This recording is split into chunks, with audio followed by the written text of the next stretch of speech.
సాహితీ మిత్రులకు నమస్కారం. వనజ తాతినేని కథలు కవిత్వానికి స్వాగతం. విభిన్న కథల కవిత్వాల సమాహారం వనజ తాతినేని. మిత్రులారా, ఈరోజు నేను వినిపించబోతున్నది మ్యూజింగ్స్. వినేయండి. ఇది విన్న తర్వాత మీరు నవ్వుకుంటారు, సంతోషపడతారు కూడా. వినండి. వన్య. ఇదొక స్కెచ్. రచన వనజ తాతినేని. వన్య. ఓయ్ వన్య, వన్య, ఎక్కడ ఉన్నావోయ్? పలకవేళ. అసలే మా నగరం విశాలమైనదే కాకుండా రేయింబవళ్ళు రద్దీగా ఉంటుంది. జాగ్రత్త. ఈ రణగొణ ధ్వనుల మధ్య నా పిలుపు వినబడుతుందా? ఈ మౌనమేలా? పోనీ కోపమా? అతిథి సత్కారాలు బాగా చేయలేదేమోనన్న నింద నాపై పడనీయకోయ్. మధువును సిద్ధపరిచాను, ఆరగించటమే ఆలస్యం. కరుణించి కనబడవోయ్. ఏటిగట్టున పచార్లు చేస్తున్నావా, లేక లంక భూముల్లో నిత్యం విరబూసే పూల తోటల్లో సంచారం చేస్తున్నావా? నావనెక్కి షికారు కొడుతున్న కొత్త దంపతుల సరాగాలను చూస్తూ సిగ్గులొలుకుతూ అక్కడే ముడుచుకుపోయావా? నది మధ్య వలవేసి నింపాదిగా రేడియోలో జనరంజని పాటలు వింటున్న జాలరికి సహస్రోతవి అయ్యావా? కాస్త ముందుకెళ్ళి ఇసుక తిన్నెలపై పవళించి విలాసంగా వేణువు ఊదుకుంటున్న మువ్వ గోపాలుడిని చూసి వచ్చావా? నది ఒడ్డున బండరాయిపై కూర్చుని కూనిరాగాలు తీస్తున్న పడుచు పిల్ల గుండె గదిలో ఎవరున్నారో తొంగి చూస్తున్నావా?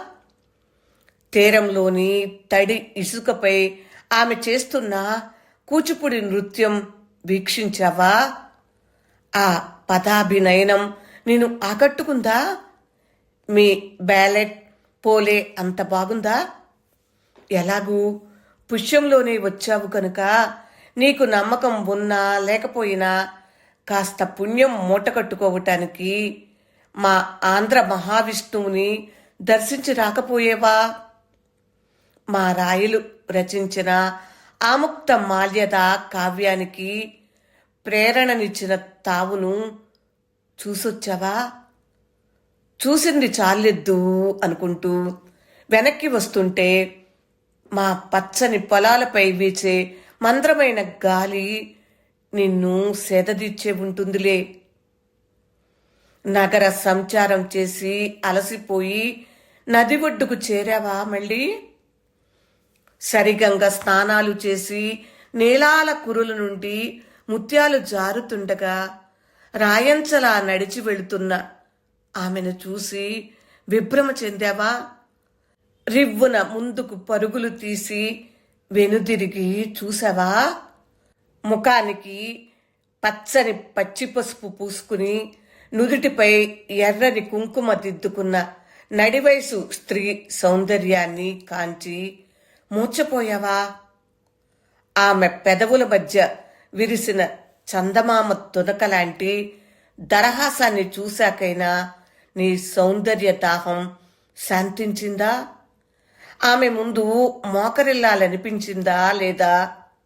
పోనీ అరకన్నులతో సిరివెన్నెల కురిపిస్తూ పరామర్శించిన ఆయననైనా గుర్తుపట్టావా లేదా? అదిగో కనపడే ఆ కొండైనా విజయుడి విల్లంబుల పొదిలో చేరిన పాశుపతాస్త్రం కథ చెప్పలేదా? అయ్యయ్యో, ఊపిరాడనీయకుండా ఇన్ని ప్రశ్నలు వేసి విసిగించానా? మన్నించు సఖీ, త్వరగా ఇంటికి వచ్చేయ్. ఎక్కడో ఓల్గా తీరం నుండి మా కృష్ణా తీరానికి అతిథిగా విచ్చేశావు. మా నగరం తన అందాలతో నీకు కనువిందు చేసిందా? ఇప్పటికైనా ఒప్పుకుంటావా లేదా? సౌందర్యం ఏ ఒక్కరి సొంతం కాదని, ఏటవతలకు వెళ్ళి నీకొక కానుక తెచ్చి ఉంచాను.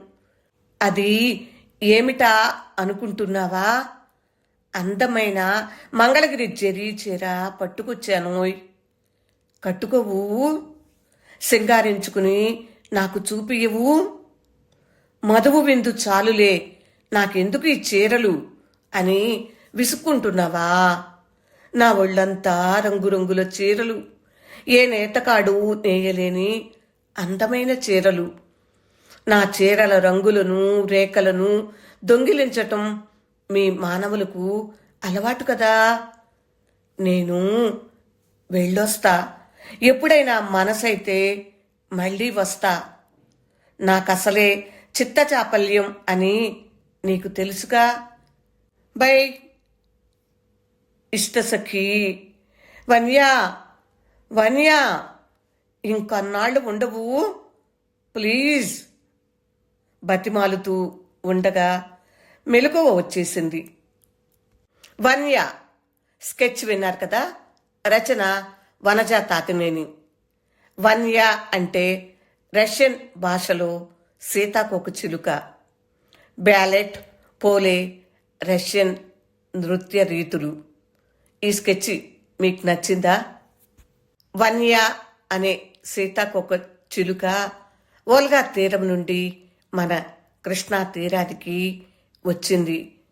మన కృష్ణా తీరంలో సంచారం చేసింది, మళ్ళీ వెళ్ళిపోయింది.